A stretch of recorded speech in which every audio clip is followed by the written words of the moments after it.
আসসালামু আলাইকুম সবাইকে, welcome from RBL tech hub. আজকে হচ্ছে 1লা মার্চ, আর আমাদের শপ কিন্তু ইনশাল্লাহ খোলা আছে। আপনারা যারা আপনাদের পছন্দের ফোন, গ্যাজেট, অ্যাক্সেসরিজ নিতে চান চলে আসেন আরবিএল টেক হাবে। আমাদের সব লোকেশন হচ্ছে Bashundhara city shopping complex, basement 2, shop number 100।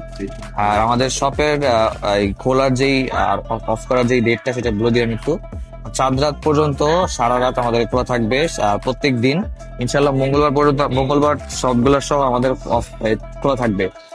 আর হচ্ছে আমাদের ওপেনিং টাইম হচ্ছে সকাল 11টা থেকে রাত্রের 10:30, 11টা পর্যন্ত, এবং চাঁদ রাতের সময় হয়তো আমাদের 12টা, 1টা, 2টা বাজতে পারে, বা হয়তো সারা রাত থাকতে পারি আমরা ইনশাল্লাহ। সো আপনারা যারা আপনাদের পছন্দের ফোন পারচেস করতে যাচ্ছেন চলে আসেন আরবিএল টেক হবে। আমাদের শপে আসলে হচ্ছে ইনশাল্লাহ আপনারা পেয়ে যাবেন iPhone 17 সিরিজ, 16 সিরিজ, 15 সিরিজ এবং গ্যাজেট অ্যাক্সেসরিজ পেয়ে যাবেন ইনশাল্লাহ। সো দেরি না করে চলে আসুন। ধন্যবাদ।